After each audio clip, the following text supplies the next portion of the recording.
Hello everyone, আসসালামু আলাইকুম। আজকে আপনাদের সামনে একটি বিষয় নিয়ে হাজির হয়েছে, সেটি হচ্ছে আমাদের দেশে কিন্তু নতুন আরেকটি OnePlus ফোন লঞ্চ হতে চলেছে। তো সেই বিষয়টি আপনাদের জানানোর জন্য চেষ্টা করছি।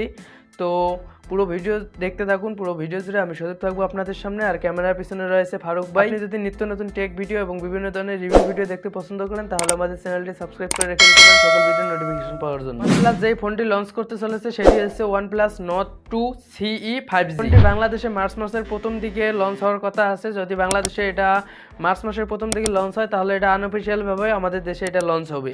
এরপর আমরা যদি এটার ব্যাটারি বা সব কিছুর দিকে যাই বিবেচনা করি তাহলে এই ফোনটির ডিসপ্লে হিসেবে থাকছে 6.43 ইঞ্চি সুপার অ্যামোলেড ডিসপ্লে। তবে গ্লাস প্রোটেকশন থাকবে কিনা সেটা জানা যায়নি। ব্যাক প্যানেলে থাকবে আপনার পলিকার্বনেট ডিজাইন। আমাদের দেশে যদি এই ফোনটা আসে তাহলে এই ফোনটা দুটি কালার ভেরিয়েন্টে আমাদের দেশে অ্যাভেলেবল থাকবে। একটি হচ্ছে ব্লু এবং অন্যটি হচ্ছে ব্ল্যাক কালার। হেডফোন জ্যাক হিসেবে থাকবে 3.5 মিলিমিটার হেডফোন জ্যাক, যা আসলে OnePlus এই প্রথম। OnePlus-এ এসব হেডফোন জ্যাক ব্যবহার করা হয়নি আগে, হয়তোবা পরবর্তীতে হতে পারে, তবে এটাই প্রথম হচ্ছে যে 3.5 মিলিমিটার হেডফোন। এখানে পাবজির মতো গেমগুলো আপনারা আপ টু 40 FPS এ খেলতে পারবেন এবং খুব স্মুথলি খেলতে পারবেন। আউট অফ দ্য বক্স হিসেবে থাকবে আপনার Android 11, তবে Android 12 দিলে ভালো হতো, কারণ এখনকার ফোনগুলো সবগুলোতে Android 12 ব্যবহার করা হচ্ছে। এখনকার সব ফোনেই কিন্তু আসলে আপনার এই Android 12 ব্যবহার করা হচ্ছে, কারণ তারা কিন্তু 1 বছর পিছিয়ে থাকবে। অর্থাৎ OnePlus এই ফোনটা 1 বছর পিছিয়ে থাকবে, কারণ এটাতে Android 11 ব্যবহার করা হয়েছে।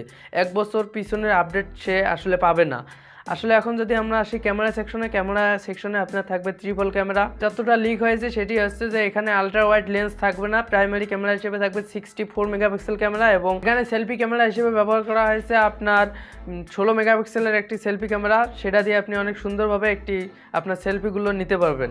তো এখন যদি আমরা আসি ব্যাটারি সেকশনে ব্যবহার করা হয়েছে 4500 মিলি অ্যাম্পিয়ারের একটি ব্যাটারি, যাতে চার্জার দেওয়া হয়েছে আপনার 6.5 ওয়াটের একটি চার্জার, যেটা দিয়ে আপনার ফোনটি চার্জ করতে 20 থেকে 25 মিনিট লেগে যেতে পারে। থাকছে ইন ডিসপ্লে ফিঙ্গারপ্রিন্ট থাকার কারণে আপনাদের কোনো আলাদাভাবে কোনো ভোগান্তি হবে না, কিংবা আপনাদের কোনো সমস্যা হবে না। এখন যদি আমরা আসি ফোনটার দামে বা আপনাদের কি ভেরিয়েন্টে আসবে, তাহলে আমরা বলবো একটা আছে 6GB অ্যান্ড হচ্ছে আপনার 128GB, যার প্রাইস মূল্য হচ্ছে আপনার বাংলাদেশি টাকায় 30,000 টাকা, এবং অন্যটি হচ্ছে 8GB এবং 128GB, যার প্রাইস মূল্য হচ্ছে 33,000 টাকার মতো। এটি একটি লিক তথ্য, তো আমি যতটুকু জানতে পেরেছি ততটুকু আপনাদের জানানোর চেষ্টা করছি। ভিডিওটি এ পর্যন্তই, দেখা হচ্ছে খুব শীঘ্রই পরবর্তী ভিডিওতে। ততক্ষণে সবাই ভালো থাকবেন, সুস্থ থাকবেন, ভিডিও টেকনোমিটারের সাথে থাকবেন। খোদা হাফেজ।